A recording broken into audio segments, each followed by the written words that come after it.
one-stop shop for great wrestling. It's the WrestleCopia Podcast Network.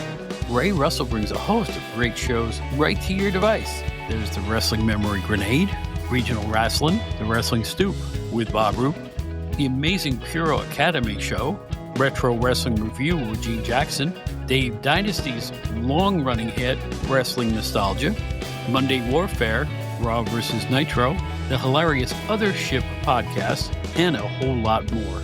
Great shows and great guests, but where do you find all this stuff? Really simple. Try logging on to WrestleCopia.com. As I like to say, it's your one-stop shop for great wrestling memories.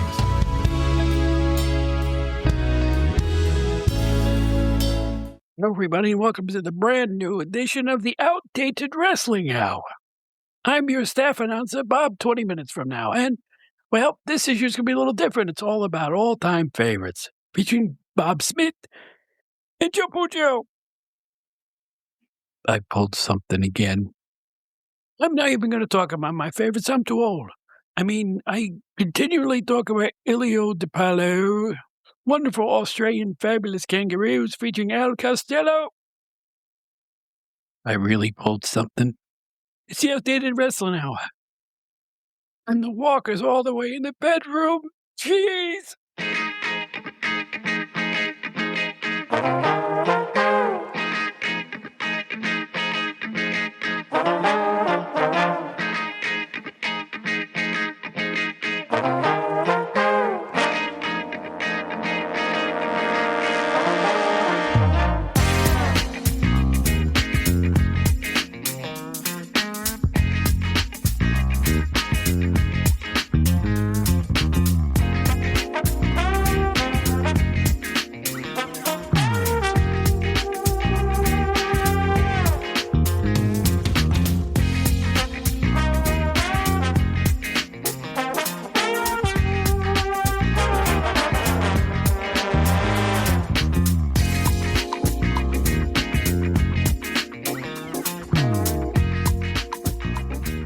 Well, that sniveling old man just told you who our guest is.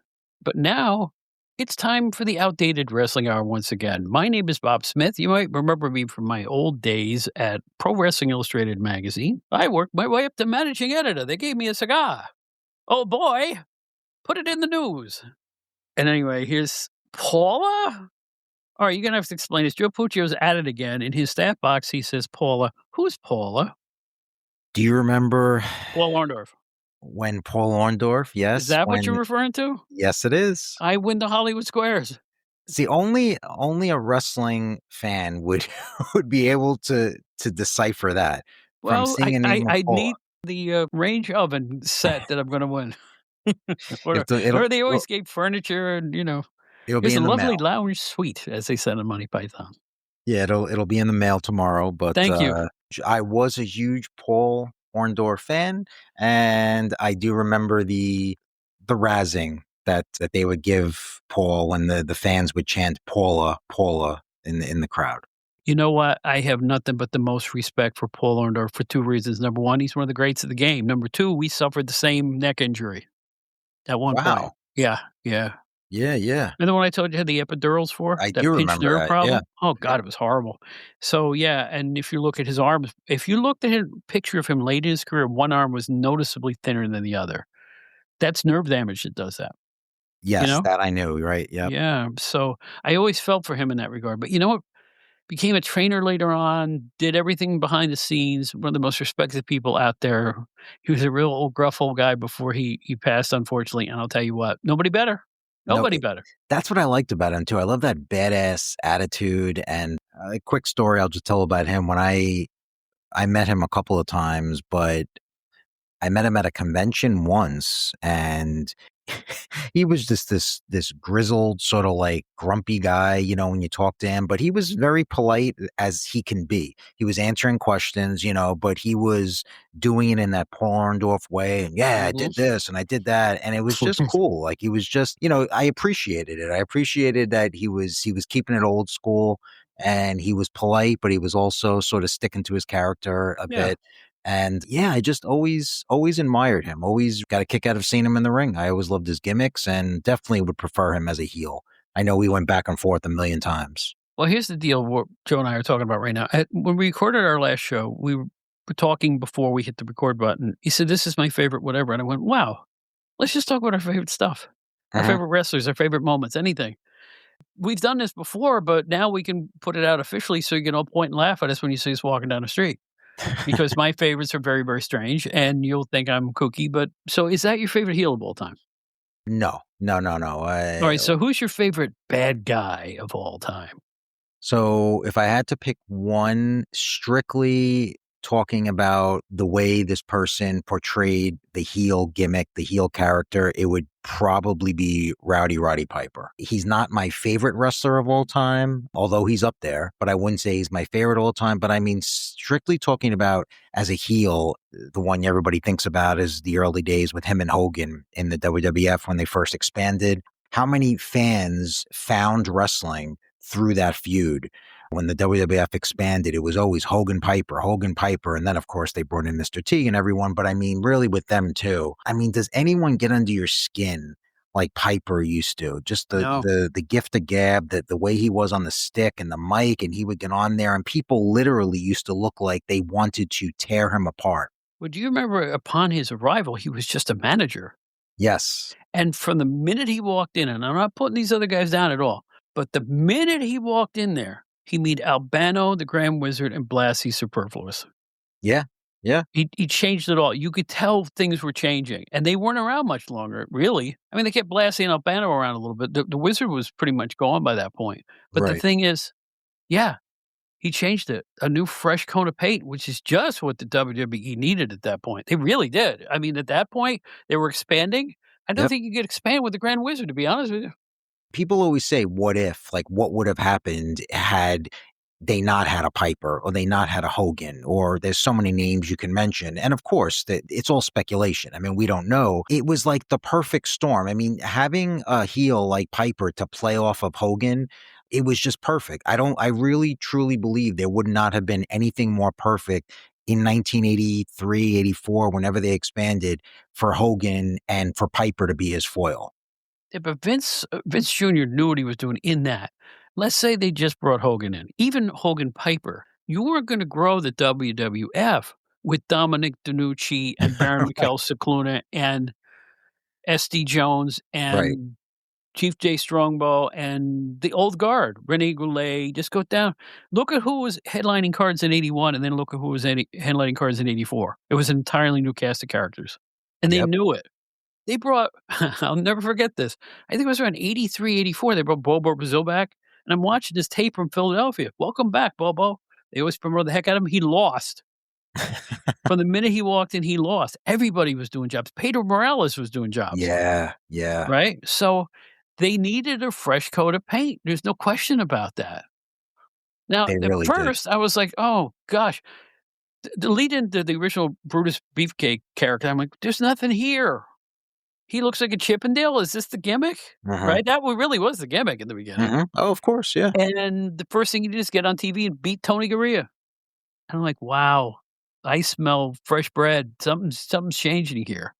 And then you saw Bob Orton beat Pat Patterson on TV. The guys who were being big pushed 2 years earlier were losing on television. I can't argue.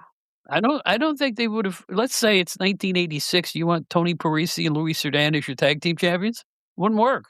This was what was selling, this was what was big, and Vince knew. I mean, he was smart, very smart in that regard. One question, though, like, getting back to Piper as originally being a manager, do you Okay. know, like, what the thinking behind that was? Was it just because Vince thought that maybe Piper was, obviously he wasn't very imposing looking, he was kind of, thin, so to speak, and he didn't look like a big monster heel. Was that I the reason he didn't think he would get over as a heel? I think Piper to anybody who was in wrestling, if you go back to Piper's debut in, like, California and Portland, he was a scrawny guy.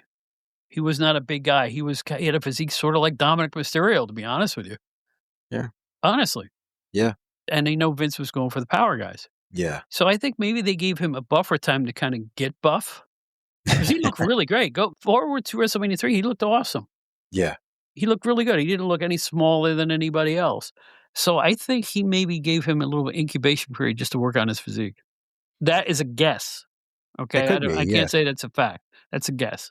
Thankfully, they obviously just let him loose and let him do what he was really meant to do. Because I mean, again, I just don't think that whole period is the same without Piper. Everybody talks about Hogan and not taking anything away from Hogan. As everybody knows, you need a good foil. You need somebody to play off of. You need a good heel as well. And Piper was the best as far as I'm concerned. But who would you say is if you had to pick a favorite heel of all Mm. time? See, I'm gonna be so old school here. I guess it doesn't matter. I'm thinking they're all running through my head. And I go back to the '70s, and I think my favorite to watch, not the best wrestler or in the Right. world, not a great wrestler, but a fantastic brawler. The type of guy who when he would storm down the aisle, up the steps into the ring, he was already afraid because he hasn't touched anybody yet. Dick the Bulldog Brower. I'm not Wow. even making this up. He was just and you have to go back to the younger days. No Mhm. later than '76, '77, I would say. Right. You can see him on those great old Australia tapes too I was talking about. You get a chance to look at those at all or no? A little bit. I did. I did And did pull you up a few enjoy clips. it? Yeah, I did. I did. That was good stuff. And it was kinda hardcore-ish, right? It is. Yeah. It was Yeah. more than I thought it would be. Yeah, I for sure. told you. Yeah. I'm gonna start a trend with this, I'm telling you. Yeah. You all go out and see you wanna see hardcore at its infancy, Australian pro wrestling of the '70s. You will not regret it. It's all over YouTube. Yeah. Anyway, now Brower would come out and he was, like, half psychotic. Sometimes he would be cogent and talk, "Well, I'm gonna do this and I'm gonna do" one of those guys. But Yeah. then when he'd get in the ring, he almost did a Sheik type thing. He'd look at the lights and go, "Oh!" Like a bee stung him or something. You couldn't figure out why he was crazy. And he loved to rip apart furniture. Rip apart the ring steps, take the announcer's table and flip it over for no reason whatsoever. Just completely out of control. The one man riot squad, they called him. And you know what? I can't say I ever enjoyed anybody work more than that. I think Lord Athol Late once said he's as wide as he is tall. He was like a big fire plug. It wasn't that Yeah. big, but he was heavy enough where you could see him punching out Bruno Sammartino or Pedro Morales or whoever it was. So no, I'm going to go with Brower just for the entertainment value of him in his prime. He's like Cicluna. He hung around too long, but Mhm. if you can find tape of him in his prime, he made money. He was all over the wrestling world, every single organization I can think of. So he did tend to stick to the East Coast. You know, Cleveland, Buffalo. He worked. He worked WWE. Or but he worked in the Carolinas too. So you know, he was all over. But one of the monster heels. Well, And and you know, there's a lot of I love Cicluna. I love Mhm. Flair as a heel. Of course. Yeah. Um, there's 1,000 of them. I like Stan Stasiak. I thought he was effective. He had a great gift of gab. I liked King Curtis. I liked there's a million of them. A million. I do admit to being fascinated by the most psycho guys. King Curtis, the Sheik, those guys who would just look like they would just let out of the asylum, those acts, they always fascinated me when I was young. How are they getting away with this stuff, you Well, know? that's interesting. That's what I was going to actually say next is that it's funny too because there's different types of heels that are effective. You have Yeah, the crazy like the guys you're mentioning, the guys that were just nuts like an Abdullah who would go out there and just terrorize. Bruiser yeah, Brody would go out there and just look like he was going to, you yeah. would see the fans run away or the original Sheik. You would see How them about run away. Nick Bockwinkel was a heel, cunning heel. There's What about different Jake ways of doing it. Roberts? Jake Jake Roberts, Roberts, yeah, he was another example where, they're the sort of the mind, the heels where they would kinda get in your mind and they would talk really low and they would talk like this, and it's such a yeah. different mindset, and I don't know, I like both versions, like, I can't say, I like one over the other. Probably if I had to pick, I would go for the non-maniacal, I don't know how else to say it, guys, if I had to pick, but there's something to be said for those guys like the Sheik, the guys that Yeah. they would come out and you would see the fear on fans. And these are fans. They'd You're not run. gonna, They'd run. They weren't near him yeah, when they they'd would run run away. away. Not Yeah. like nowadays where they're just laughing. Yeah. Mhm. Yeah, yeah, yeah. Yeah, the Wyatt Six, real scary, boo. Let's go out for ice cream. Yeah. Carvel. Anyway, all right, who is your favorite good guy of all time? Who you know what? I gotta think about it. I don't know if you had to put me on the spot and say my favorite face of all time, I don't know. I gotta think about this. Do you have one that you Yeah, if it pops in my mind first, it's gotta be Bruno Sammartino. Bruno? Okay, I could see Bruno that. Oh, Sammartino had all of New York in the palm of his hand, all of Pittsburgh in the palm of his hand. Nobody was ever more beloved going to the ring than Bruno. The heat he generated just walking down the aisle exceeds the stuff that these guys getting out at the end of their matches. It's amazing. He was amazing. Just I'll put it this way, the first time me and a friend ever went to New York City from upstate New York on our own as, mhm, young adults, 18-ish, 17-year-old.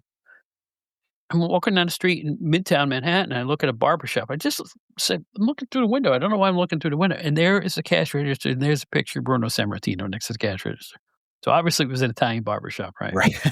Shocker. And I said, "Wow, they really love Bruno. We're nowhere near the garden here. He must have stopped in for a haircut. Who knows? Yeah, In those yeah. days, the '60s or whatever." And the picture was old. I mean, it was a yellowed old publicity shot, But Bruno, I liked his on-screen integrity. I liked the fact that he was as rough and tough as anybody, but he had this good side to him. Yeah, yeah. And he would get on complain about the things the heels were doing in his interviews and stuff like that. And then I liked him even better late in his career when he lost a lot of weight and he got faster in the ring Mhm.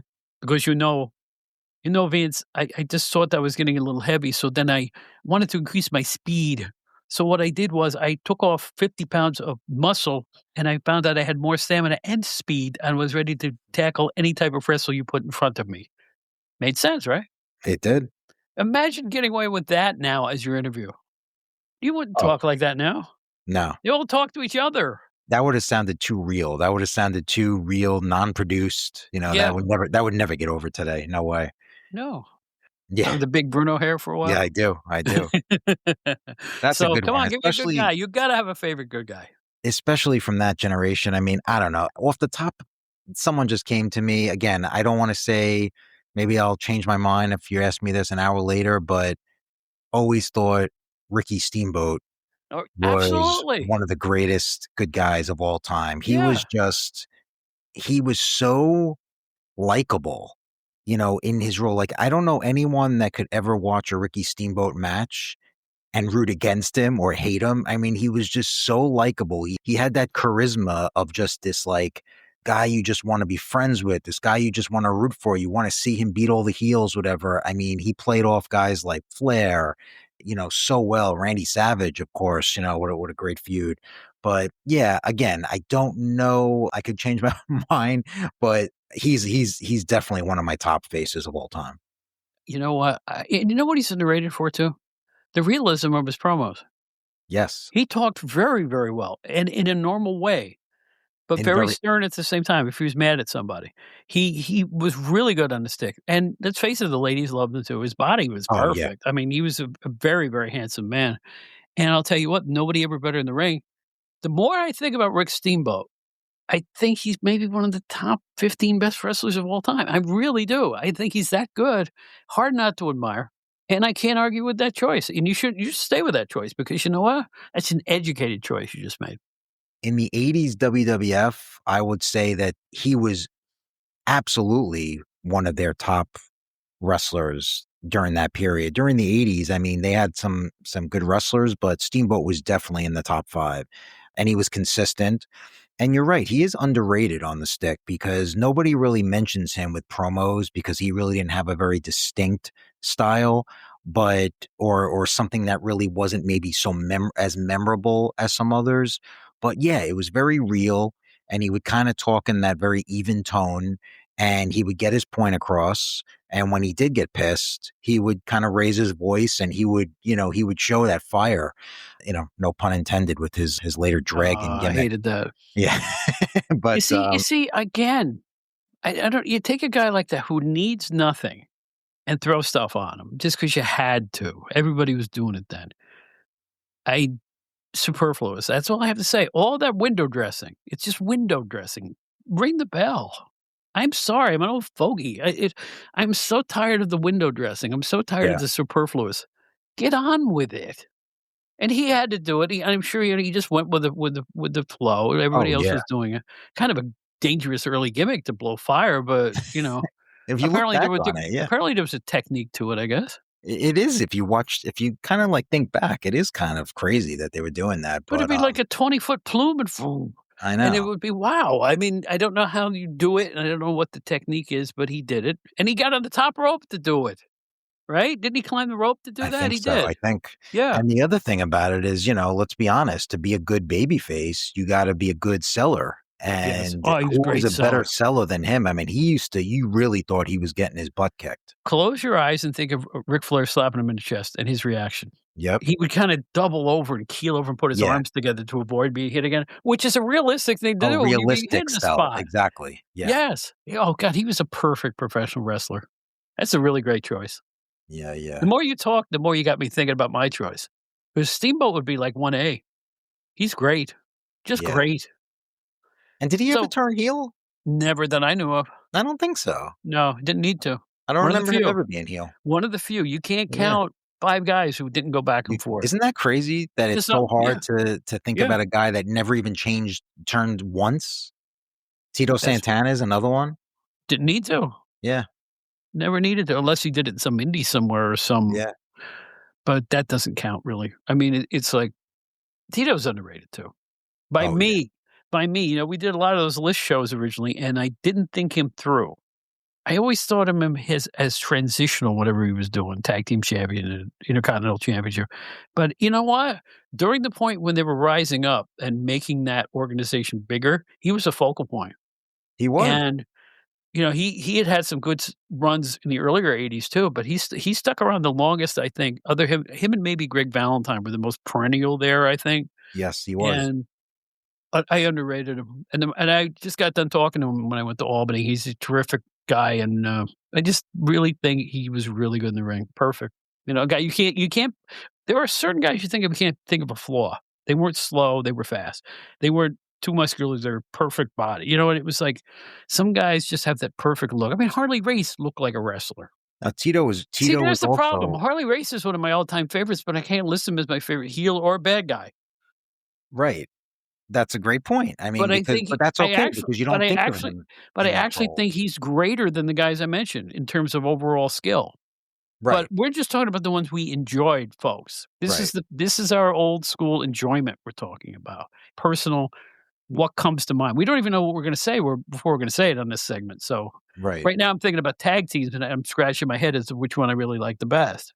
Well, I definitely have a tag team I'll mention, but before I get to that, I will say just one other thing about Tito is that, yeah, what a great guy as well. I interviewed him a few years ago for the website.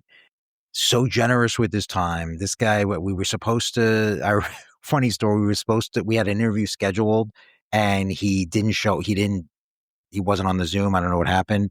And he called me up that day and he said he was so sorry he fell asleep.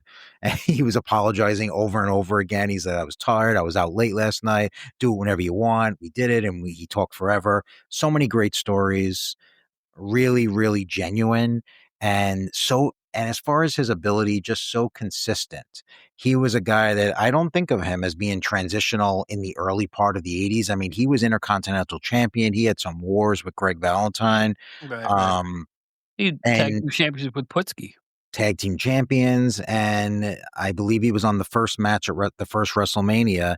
And I always remember the story he mentioned about that when we talked about it. He said he felt a little overlooked himself when he found out that he was going to open that show because he thought he should have had a more prominent role. And he talked to Vince about it. And now, of course, Vince was a promoter, so I'm sure a lot of this was Vince just being promoter Vince. But he said, no, Tito, I need someone that's really reliable. I need someone that's going to go out there and get the butts off their seats. And I need someone like you to really start the show off.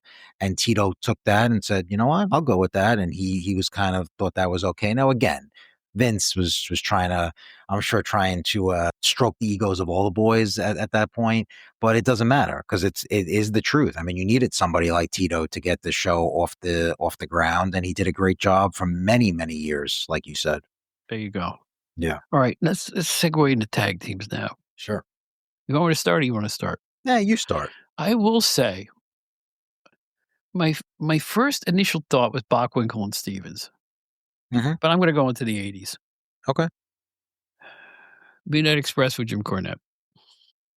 How I can you go can't get wrong with over that I pick? can't get over him. I can't get over him. I mean, either and you can use Condrey or Stanley, either one you like better. Right. but I think it was the best act, the best action, the most surprising spots in a match you'd ever see, thanks to Eaton. The wiliness and hilarity of Jim Cornette, he could be either funny or really nasty, Yep. throwing fireballs and all that other stuff, and the Ronnie Garvin's mush. I mean, they had it all. They were entertaining, and you could hate them and love them at the same time because they were so entertaining. And I can't get over them. I just think that they set a standard in that era that I think a lot of the tag teams try to emulate today. They And do. speaking of tag teams, I think in my mind's eye when I was doing some of the earlier lists on the show about Tito Santana, I always gave a guy minus points for the white trunk babyface tag teams in the WWF. The Strike Force, the Uh-huh. this, the that. I never looked upon them as great teams. It was, the Can-Am connection, on and on, always Mhm. with the white trunks. And they bored me. Even if the wrestlers were good, it was like a homogenized thing. Well, if these two good-looking guys can't do it, let's use these other two good-looking guys. And they'd Yeah. keep bringing them in. One of the things I hated about WWF was the salt and pepper tag teams. Those are the good guy ones. And then you had a set of Moondog, a set of Yukon Lumberjack, a set of Executioners, a set of Japanese guys. It was always salt and pepper shakers. Bored the pants off me. It was always Mhm. the same thing over and over again, just different guises. So I Interesting. didn't love everything. I didn't love everything back in the day. But we'll get back to Midnight Express. A perfect, perfect entertainment, perfect action, perfect reaction for the fans. They enraged the fans. Cornette could really raise the hackles. And I just never saw a better team, so I have to give them the nod. You can't go wrong with that pick. I mean, they really did, perhaps more than any team, set the standard for tag teams for the decades to come. And you mentioned even today, FTR, who's one of the best tag teams of the modern day, they are very, very much influenced by them, to the point where they even ripped off their theme music, where it's like a variation of the Midnight Yes, Express theme really. music, which is kind of funny. They don't deny that they were influenced by them. Such a great act. And I mean, you can't, like you said, you can't forget about Cornette in that role, because he was just Right. the perfect fit. He really helped them. I mean, he wasn't in the ring, but I mean, he really was just that perfect third man with them. How about yours? Have you run it across your cranium at this point? What do you Oh, think? I don't need to. I vote. This is an easy one for me. My favorite tag team of all time will always be the British Bulldogs. And it's funny because you were just mentioning about the sort of like the white bread babyface team. Now the Bulldogs really don't. I don't think No, they they fall in don't. that No, they category. don't. Yeah, No, because I no. They think were you're 2 talking more distinctively about different. They right, no, the I what I called those is 70 salt and pepper shakers right, right, into the 80s but no, they may have been British Bulldogs, but they weren't British Bulldog number 1 and number 2. right, They were right. Davy Boy Smith and the Dynamite Kid. They used their old ring names coming in to form it's a whole different thing. They didn't wrestle alike. One was more powerful than the other, I thought, and the other one was the high flyer and the Dynamite Kid. So I just think, no, they were distinct. They were distinct, and my first memories of them were, in WWF. Dynamite had these terrible injuries that it wasn't too long into their WWF run that he really couldn't do anything anymore. But, years later with tape trading, and just obviously now with the internet, I've gone back so many times and watched so much of their old footage. I even remember when I first started tape trading. You remember back in the tape trading days when you would be able to get tapes of your favorite wrestlers and the best matches. So somebody would record a 6-hour videotape of nothing but your favorite matches from your favorite wrestler. And I do remember that I got one with the Bulldog, the Stampede stuff, and the Calgary and all that. And they were so good. Always preferred Dynamite Kid, although I loved them both. Just their work was so crisp. Dynamite Kid, I've always felt, was one of the most underrated guys. I haven't seen many better wrestlers than him. Just some of the stuff that he can do, it was so ahead of its time. Probably my favorite tag team feud of all time was them and the Hart Foundation. I used to love those matches, and I know Brett speaks highly of that stuff too. Yeah, they were great matches. Yeah. When did Dynamite get hurt? What was the beginning and the end for him? Was it the match where he kind of fell off the top rope backwards? that might have been what started it. Yeah. Oh, did you ever see that tape? My God. Yes, You I do don't see remember him, he that. disappears from frame. I'm like, "Where did he go?" Yeah. Vince had them drop when they dropped the belts. He never got in, right? He never got in, right? I think they did some kind of angle where Jimmy Hart or somebody like hit him with a megaphone. They did Yeah, something where they like knocked him out of the ring where the guy they basically had him show up at the TV taping, right. come down to the ring, but just do a little thing right before the match started where he was never actually physically involved in the match. And then they just had Smith take the pinfall, and that's how they got the belt off of them. But it's so tragic, like a guy like that, so talented. And I know he had his demons. I know there's a lot said about the personal man that he was, which, it is what it is. But I'm just talking strictly from a performance standpoint, from the type of athlete he was. He was just so good, and it sucks to what happened to him. Yeah, show those AEW guys the story of Dynamite Kid. Yeah. Alright, guys, don't end up like this. Yep. Seriously, that's a cautionary tale there. You're right. Alright, favorite manager? Yeah, I'll go with Cornette again. You gonna go Cornette? Yeah, I don't have to explain it. Well, that's what I was gonna. I'm not gonna say Cornette, but mine is gonna be Bobby Heenan. Okay. But it's funny because both of our picks are like it's so cliched because those are like two of the greatest managers ever. But to me, there's never been better than those two. An overall package as a personality and athlete, you can't beat Heenan. I love watching his old tapes in the ring. You ever look at those? Yes, If yes. nobody flew over the top rope like he did. It was amazing. I don't care how athletic you were. He was always kinda pudgeball. And he could Not bump like bad, he could but bump better than he could anybody. bump on anybody. Yeah, I take punishment, get busted open. Anything you needed him to do, he would do. He was fantastic. No, Bobby Heenan, legend. Nobody better in that role. If he's below Cornette, it's like by a hair on the top of their heads because they were both fantastic in their own individual styles. Cornette, I just thought he was amazing. Just walk out, ooh, Yeah. the mother's boy in the beginning, the rich spoiled mother's boy. Whoever played that better? I And they think both Cornette had could get 1,000 great lines, both of them. It's yeah. just like right off the top of their heads, they come up with these things. Amazing. Cornette probably beats Heenan in the category of just getting heat without saying anything. I mean, Cornette, you just would come out and not have to say a word, and the people wanted to jump over the railing and just tear him apart. And of course, Heenan had his day too, but Cornette probably wins in that regard. But yeah, you can't go wrong with either of those two. I mean, Heenan was close to the total package because, like you said, I mean, he could bump, he could talk. He actually was a good wrestler. He was a decent wrestler. If you look at his old clips, or whatever, he didn't. He Yeah. did a good job. So he did everything. He was funny. Mhm. He can get you to hate him. No, just set the standard. Anyway. Now, female wrestler, woman wrestler. I'll let you This is go a first. tougher one, and I'll Yeah, surprise you with my pick, I think, but do you wanna start or you want me to do it?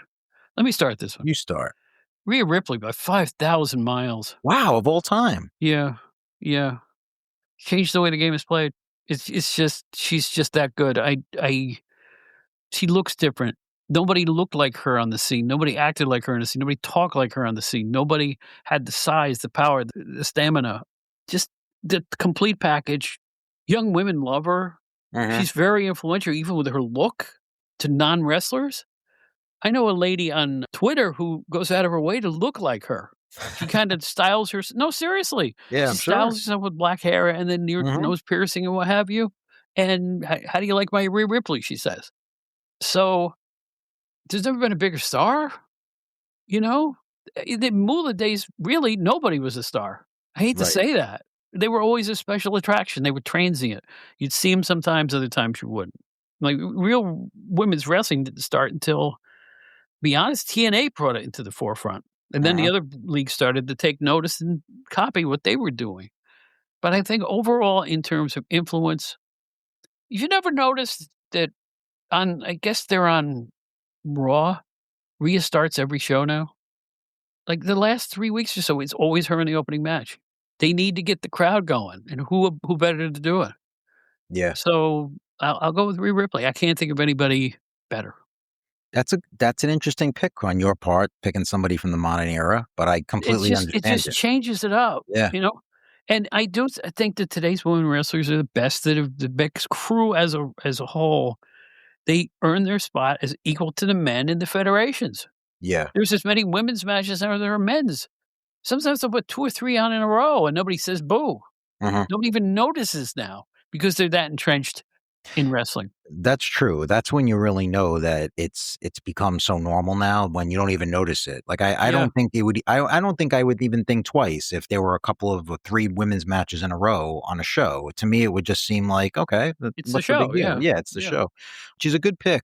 You know, current wrestling, in current WWE anyway, my favorite is Io Sky, but if I'm talking just all All time. time, Mhm. man, maybe I'll go with one of my personal favorites. I don't know. I would say maybe Gail Kim, who I Great was pick. yeah, I was a huge fan of hers in both TNA and WWE. She was always my favorite at the time. Again, I don't know.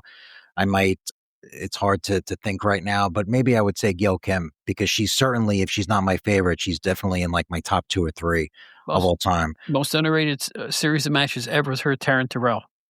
And That's right, and nobody expected it. When you say Taryn Terrell, I go, "Taryn Terrell? Yeah, You mean the woman from the early ECW?" No, those matches were awesome. You didn't expect what you were looking at. You thought it'd be like a glamour girl match. Those matches were unbelievable. yeah, Because yeah, Taryn's a stunt woman. yeah. She's done stunt work in film, and it's like you could see she wasn't afraid to take a bump. Mhm. You expect the really girly girls not to be like Right. action packed, but she was super action packed. I don't think anybody expected those matches to be as good as they were. Everybody just was like, "Oh, this is gonna be a throwaway," but yeah, Yeah, she really, really impressed me, and I was one of them. I had no idea that that was gonna be that she had that in her, but she was fantastic. yeah, they were great matches. Gail Kim is a great pick. Again, one of the influences between the old school and today's stuff. That's why I like her as like a bridge wrestler. Right, She hit the old school and she was part of the new school all at the same time within a 5-year frame. and you And remember she those was so good. She was she so was good. so good. Those matches she had with Awesome Kong or That's something right. else, people forget about those, but those were some really, really great matches, especially for that time.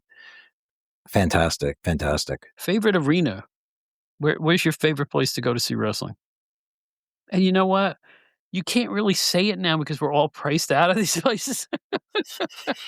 But yeah, No. I'm not gonna pick the Washington Avenue Armory, though, although I'm romantic about that place where I used to go when I was young.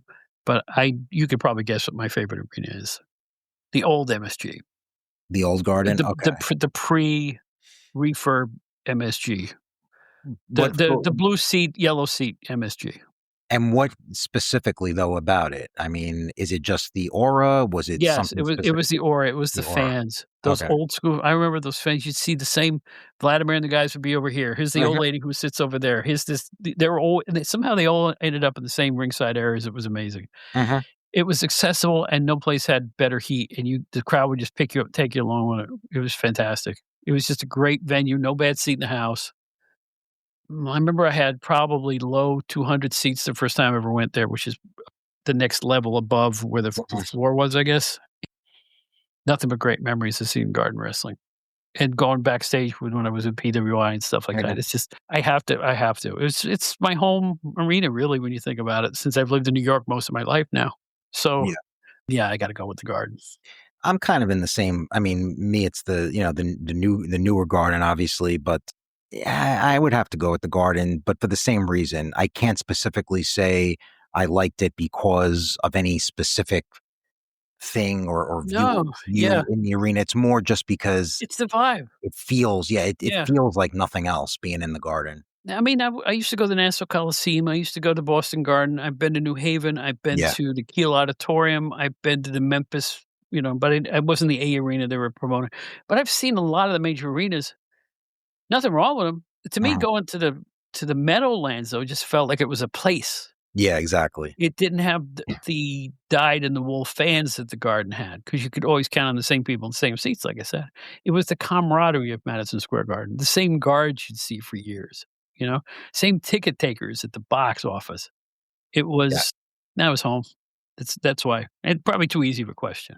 Let me go a little further though. It is a bit of an easy question, but what about as far as an arena that do you have a favorite of like the smaller ones, like a local arena, Oh maybe yeah, the like a Washington Avenue Armory in Albany when I Okay, was growing up. That's a gotcha. small arena. It probably held 4,300 or something like that. Okay, Bought tickets out of a cigar box. yeah. There was an Italian-looking guy that worked there that somebody was running around saying that it was Chief Jay Strongbow's brother, and I think Strongbow got in on the joke, and they used to walk up and down the aisle arm in arm. They weren't related in the least, but, that's how they worked this stuff back then, and, yeah, I mean, my first love. Yeah. Oh boy, we're going to wrestling. It was like one time I worked in a drugstore as a kid, and about 7 of us went together to see wrestling on a Friday. I don't know how we were all off at the same time, but we all went, and all the guys loved it, all the ladies hated it. Yeah, for a small arena, Let I'd me probably guess. go with not that I've been there too many times, but there was nothing quite like the ECW arena, which of course was a bingo parlor. Right. But the ultimate vibe of that, there was a period where I would go with a friend of mine who I worked with at the time. We would They always did their ECW arena shows on Saturday nights every month or every couple of months. And what my friend and I would do is we worked weekends. We worked Saturdays and Sundays. And this was, of course, as youth, because what we would do is we'd work all day. We were parking attendants on a Saturday. And then right from there, we would hop in his car.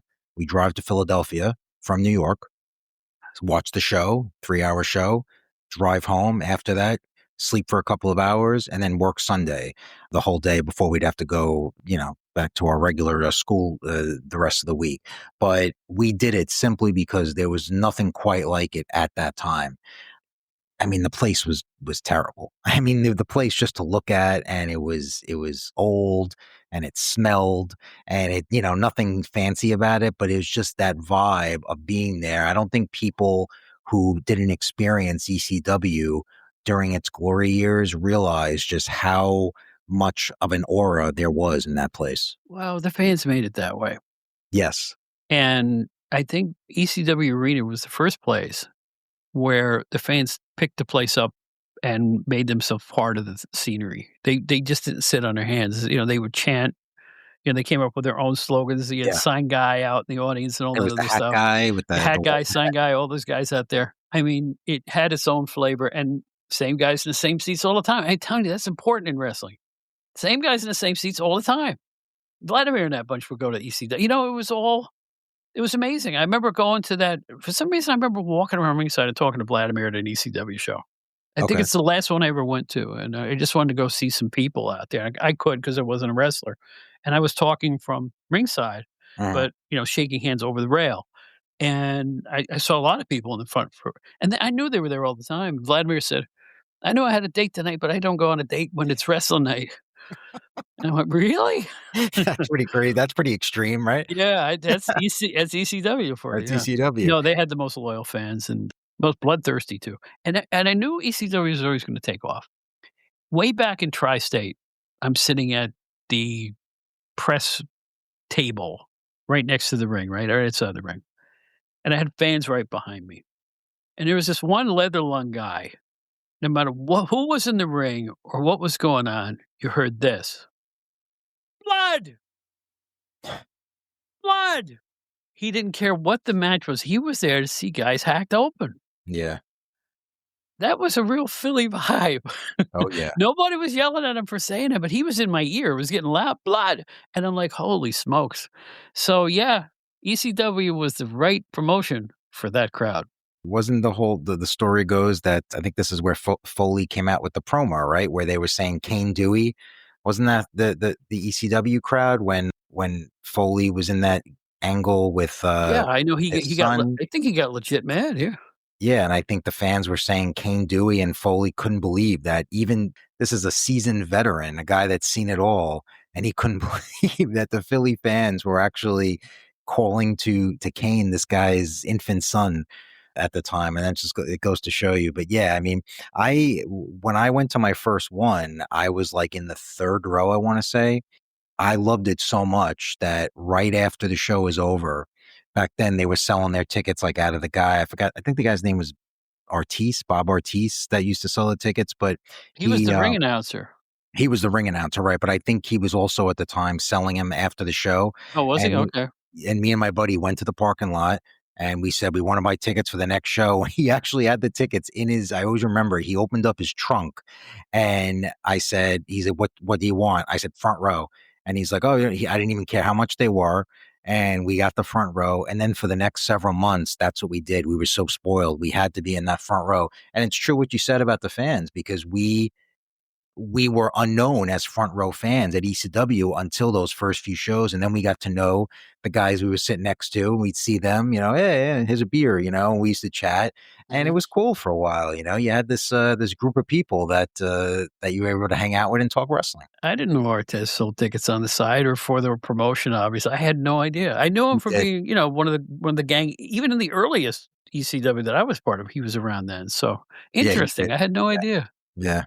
Like those guys, so many good guys. Jim Molyneux, the referee, Jim another cool, Molyneux, yep. nice guy, wonderful guy. Cool. Yep. Todd, of course, Oh, miss those days. All right, best big event you ever went to, like a pay-per-view you actually went to. Ooh. I'm just gonna come out with mine just because it's so many fond memories of the very first SummerSlam at the Garden. Very first one. Yeah. 1988, okay. 88 with the Ultimate Warrior, Hogan Savage versus Elizabeth Legs. And she took the skirt off. Exactly. And also the Honky Tonk Man getting throttled by, 31 seconds by the Ultimate Warrior or something like that, which really set the stage for the Ultimate Warrior's whole shtick for about a year after that. But yeah, I really enjoyed it. I had second row. Wow. After the show, Apter's with me. I don't even know where Apter was. I was by myself in the seats. He was doing something. Okay. But we were together and then split up for some reason. He wasn't shooting. So I can't remember why, but then I got back with him. He said, "Come with me." And we went down. We went down into the parking lot because even though Vince had thrown the magazines out of Madison Square Garden, the guards didn't know that. Mm-hmm. And they saw Bill, who had been coming there for 20 years. Bill, how are you? How's everything? Hey, good, guys. And we all went down and talked to wrestlers for like 45 minutes after that. Wow. Yeah. So, yeah, it's got to be SummerSlam, the first one, 1988.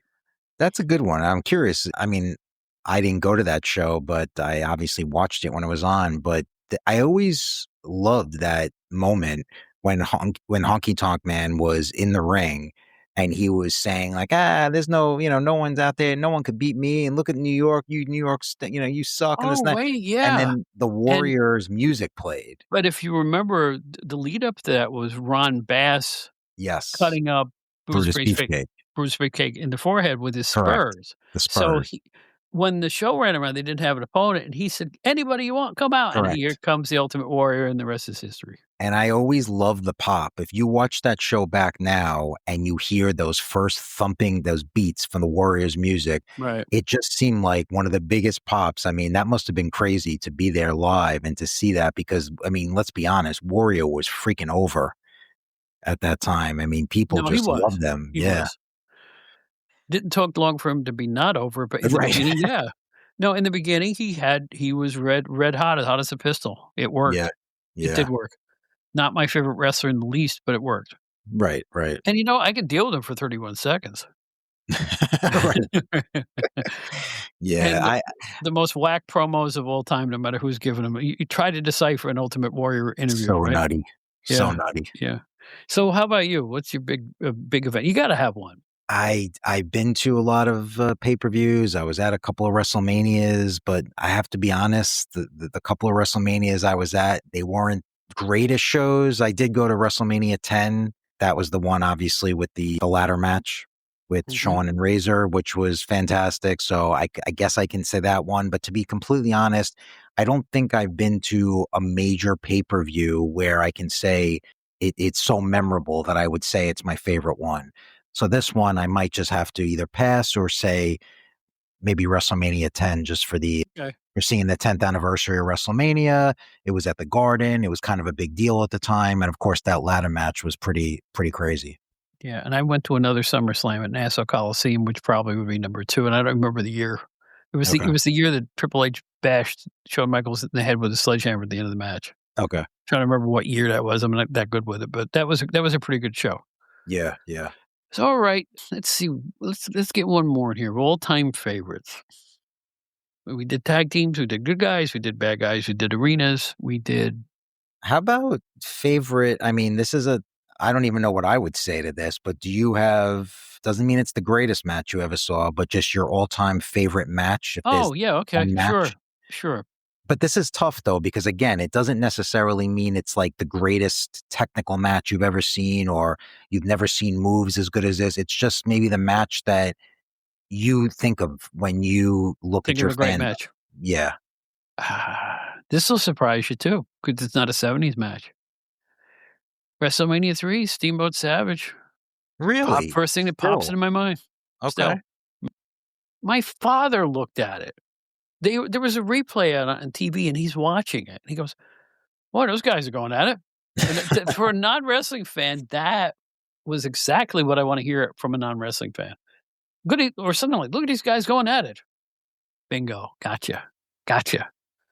I love my dad because he professed to not liking wrestling, but every time he saw it, he'd watch it, Yeah. and I'd see him getting excited.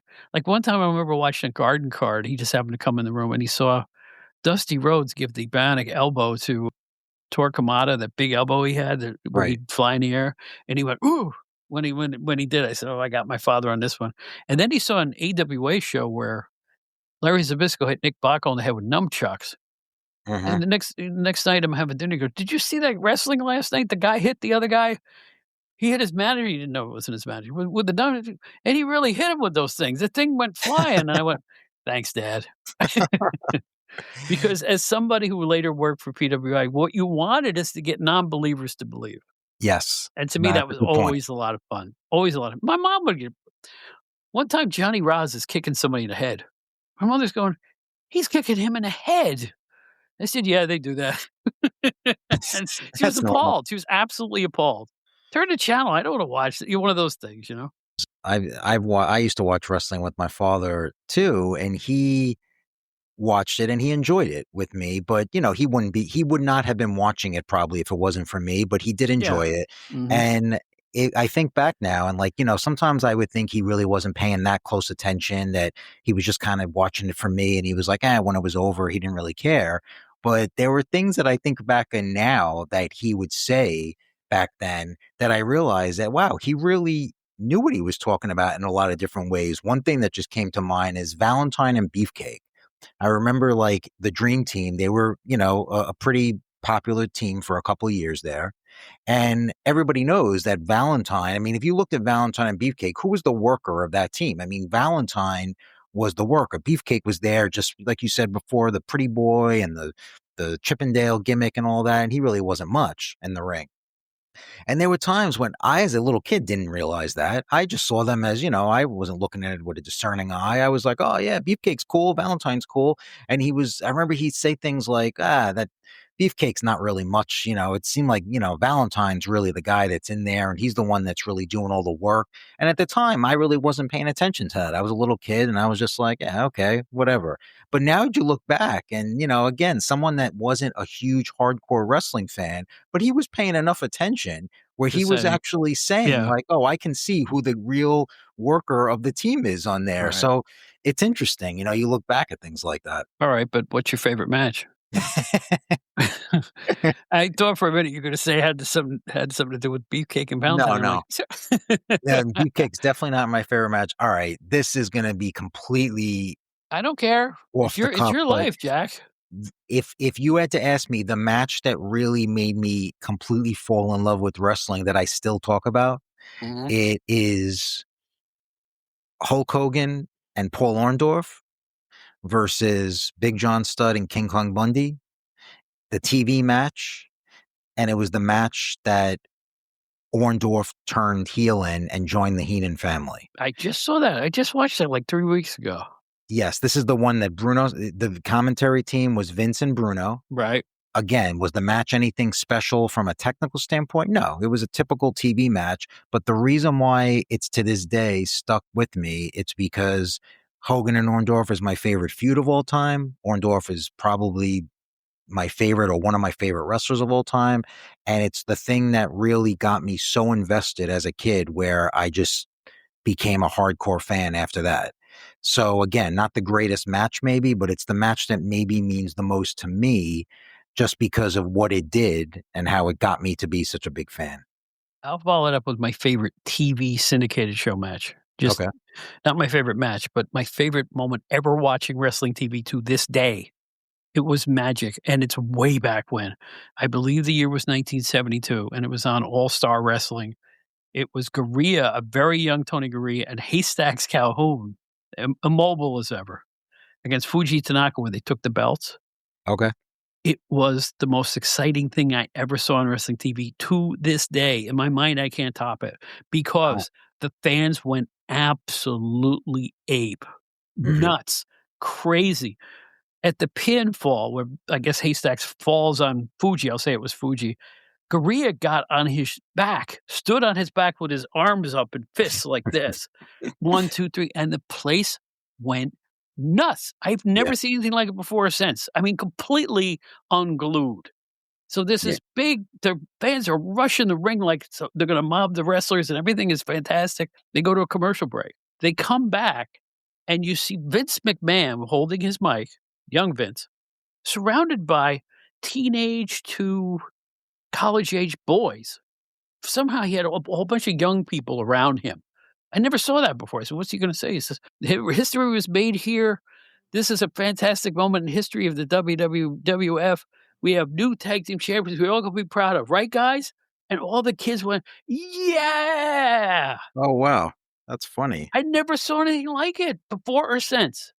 And that was very strange for WWE. They never let the fans in, like right behind where Vince was and all that stuff. Yeah, I was just And gonna say, I never and saw then they anything like cut that. back to the crowd, and the crowd looks like they had all won the lottery.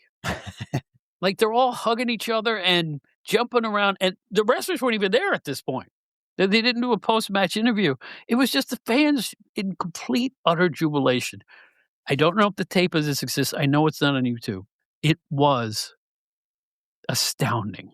And what year are we talking about here? 72 or 73, I don't remember 72, which. 73. Okay. But, it was when Gurria first showed up there, Yeah. and they threw a tag team with him with Haystacks. Talk about an odd couple.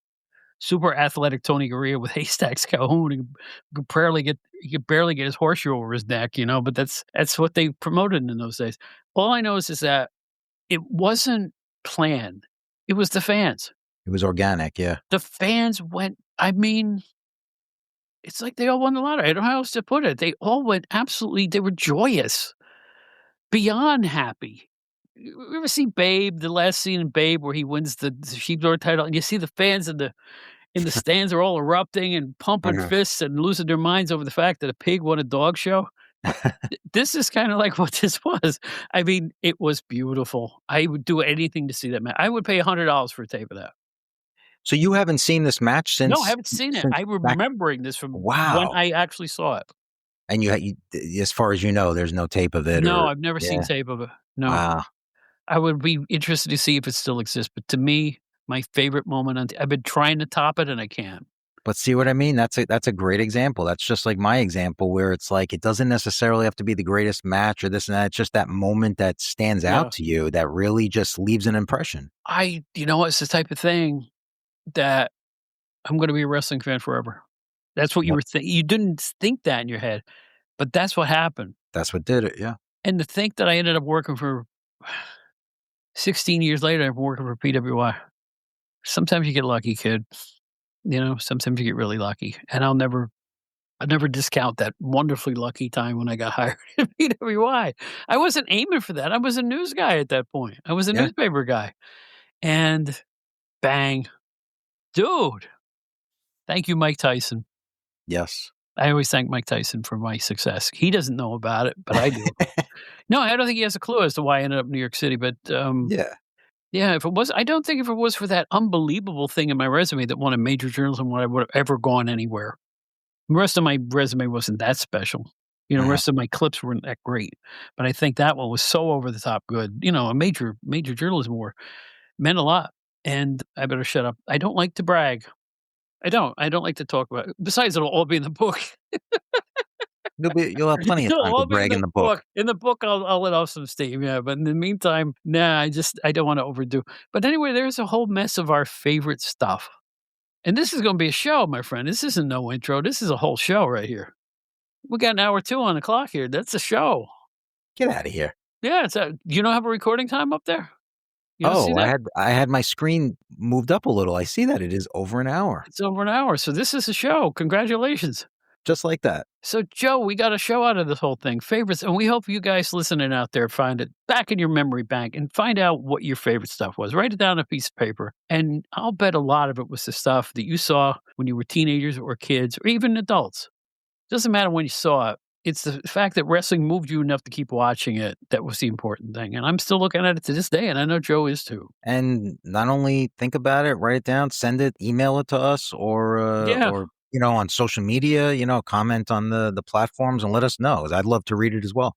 Hear You what know what? everybody else has to say as well. Here's what we'll do. If enough of you guys out there will, and ladies, will do this, either write to outdatedwrestling@gmail.com or drop a note to either of us on Facebook if you know where to find. You can find us. I'm Bob Smith. He's Joe Puccio. You'll find us. I'm the Bob Smith that sings with BB King. That's the one. He's the right one. Send us your favorite moments in wrestling. Let me compile them and let's read them. Let's make an official fan list of your favorite moments that are outdated. I think that's a great idea. So if we get enough of them, we will do that. Right. If I can compile them, anything more than 10, 20 of them, because you know how people are. Anytime you ask somebody to do something, you expect to get 1,000, you'll get 350 or you get Right. 60, but no matter how many they are, I'm going to compile them together. Give me your favorite match, your favorite wrestler, good guy, your favorite wrestler, bad guy, favorite big card, stuff like that. Anything you want to say. Maybe I'll just read them. Because, it'll be interesting to see how our thoughts jive with yours. Nobody else is picking Bulldog Brower, though. I'll tell you that right now. There's no one else is picking Hogan and Orndorff versus Bundy and Stud. I don't know about that. I don't know. I don't know, Bob. Yeah. That's That a was while ago now. That's a fair piece, as they say. Right, right. So we'll find out. In any event, Joe, if you don't know, Joe Puccio is the proprietor of GenerationXY.com, the entertainment website with a difference. And what a difference. And lately, he has been interviewing some of the favorite starlets of the 1980s. Hubba hubba, I'll be there. Who you got? Who you got in the last few weeks, and who's coming up? I know you've had Lydia Cornell, Rhonda Shear, and Yes. coming up is maybe by the time this comes out, Morgan Fairchild. Names from the 70s, 80s, and even 90s. Lots of things on the horizon. So I hope everybody checks it out, GenerationXWire.com. Yep, and the price, you can't beat it. Free. Won't cost you a scintilla, not 1 red cent. There you go. Nothing. Well, anyway, this is the Outdated Wrestling Hour. We want to thank Joe for being here again. We decided to do a show together for once, just to break the chain here. Always a pleasure. Always do a great job. And I hope you have more favorite matches coming up in the future. Life is short. Enjoy, Joe. Thank you, Bob. Same to you. Yeah, we got a little time left, I hope. Yeah, it's going to be a funny year for me, but yeah, I think it's going to be a good year, hopefully. Anyway, more nostalgia for you guys here. I hope you don't mind us going back in memory lane and check out Facebook for all the old photos of old fogies I can dig up. I love doing that and presenting them to you as my de facto ads for these type of episodes. So in any event, this is Joe Puccio and Bob Smith. Count to about, well, you're going to hear a little bit more about GenerationXWire.com right now.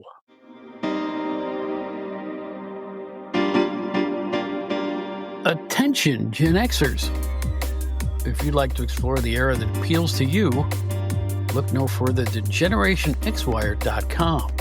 The generation who grew up with elite in entertainment, music, movies, TV, books, pro wrestling, and more finally has a one-stop destination for all their Gen X needs. From Aerosmith to Batman to the Killer Bees to the Twilight Zone, there's something for everybody at GenerationXWire.com. You won't find a more eclectic mix of pop culture content than at the leading website that specializes in the greatest generation, GenerationXWire.com. Check it out today.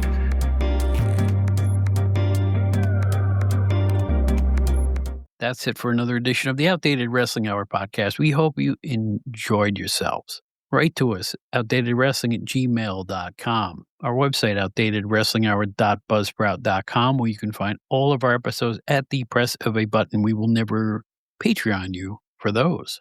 Also on the website, you will find a box that says Outdated Wrestling Hour Fan Club, where for a nominal fee, you can help perpetuate the ongoing adventures of this podcast and our sister show, the Outdated Entertainment Hour, which comes out about once a month. All of it on outdatedwrestlinghour.buzzsprout.com. We're available on every podcast app you can think of. Please join us again. Both the Outdated Wrestling Hour and the Outdated Entertainment Hour are shows provided by Bob Smith's podcasts. The Outdated Wrestling Hour is part of the WrestleCopia podcast network. That's it for now. We hope you had a really good time tonight, and we're out every Friday with new editions of the Outdated Wrestling Hour podcast. So until next time, this is Bob Smith. You might remember me from my days with PWI. Thanks for being loyal fans. Thanks for listening every week. And we always say the same thing at the end of every show. In the words of Ringo Starr, peace and love, brothers and sisters. Peace and love.